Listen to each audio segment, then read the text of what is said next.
خالد بن ولید رضی اللہ تعالی عنہ کا جنگ موتا میں کردار اسلام کی عسکری تاریخ کا ایک درخشاں باب ہے۔ یہ جنگ سن ہجری 8 میں لڑی گئی اور مسلمانوں کی پہلی بڑی جنگ تھی جس میں اسلامی لشکر کو روم کے طاقتور فوجی دستے کا سامنا کرنا پڑا۔ خالد بن ولید نے اس جنگ میں اپنی عسکری ذہانت، بہادری اور حکمت عملی سے مسلمانوں کو ممکنہ شکست سے بچایا اور ایک کامیاب حکمت عملی کے ذریعے اسلامی لشکر کو بحفاظت مدینہ واپس لے جانے میں کامیابی حاصل۔ جنگ موتا کا آغاز اس وقت ہوا جب رسول اللہ صلی اللہ علیہ وسلم نے ایک صحابی حضرت حارث بن عمیر رضی اللہ تعالی عنہ کو شاہ بصرہ کے دربار میں دعوت اسلام کا پیغام پہنچانے کے لیے بھیجا۔ راستے میں انہیں رومی گورنر شرحبیل نے گرفتار کر کے شہید کر دیا، جو سفارتی اصولوں کی کھلی خلاف ورزی تھی۔ پر رسول اللہ صلی اللہ علیہ وسلم نے 3000 کا لشکر جرار تیار فرمایا اور اس کی قیادت حضرت زید بن حارثہ کے سپرد کی، اور فرمایا کہ اگر وہ شہید ہو جائیں تو پھر پہسالاری حضرت جعفر بن ابی طالب کے ہاتھوں میں، اور اگر وہ بھی شہید ہو جائیں تو ان کے بعد حضرت عبداللہ بن رواحہ کو مقرر کیا جائے۔ مسلمانوں کا لشکر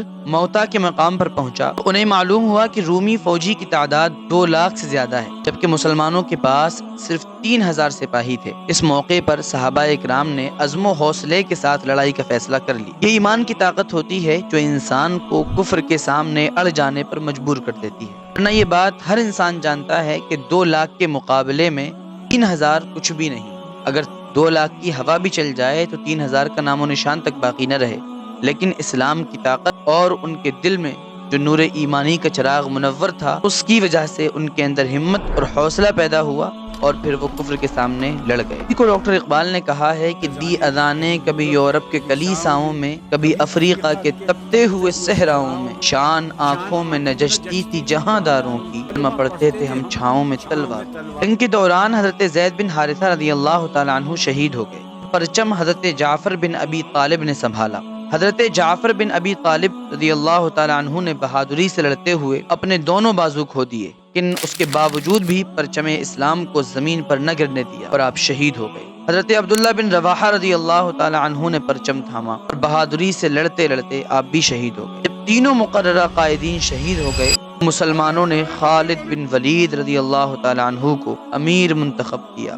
لیکن خالد بن ولید دنیا کی خالد بن ولید رضی اللہ تعالیٰ حضرت خالد نے کہا تھا رومیوں سے، خالد بن ولید رضی اللہ تعالی عنہ، یہ خالد بن ولید کا پہلا معرکہ تھا، یہ آپ کی پہلی جنگ تھی جس میں وہ اسلامی لشکر کی قیادت کر رہے تھے۔ خالد بن ولید نے انتہائی دانشمندی سے جنگی منصوبہ بنایا۔ انہوں نے اسلامی لشکر کو منظم کیا اور رومیوں پر جوابی حملے کے لیے تیار ہو گئے تاکہ ان کی پیش قدمی روکی جا سکے۔ انہوں نے رات کے وقت لشکر کی صفوں کو تبدیل کر دیا اور ایسے انداز میں تبدیل کیا کہ فوجی دستوں کی ترتیب اس طرح بدلی کہ رومیوں کو یہ تاثر ہو اور یہ محسوس ہو کہ مسلمانوں کی تعداد بہت زیادہ ہو گئی ہے۔ خالد بن ولید نے اپنی ذہانت اور عسکری تجربے کی بنیاد پر مسلمانوں کو مزید نقصان سے بچایا اور پوری فوج کو بحفاظت میدان جنگ سے نکال کر مدینہ واپس لے آئے۔ اگرچہ یہ جنگ فیصلہ کن نہ تھی، لیکن خالد بن ولید کی حکمت عملی نے ثابت کیا کہ وہ سیف اللہ یعنی اللہ کی تلوار ہیں۔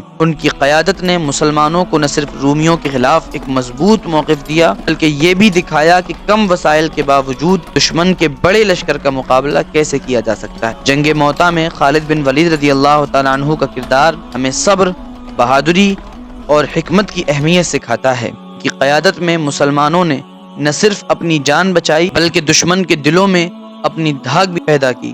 ان کی یہ حکمت عملی بعد کے اسلامی معرکوں کے لیے مشعل راہ ثابت ہوگی۔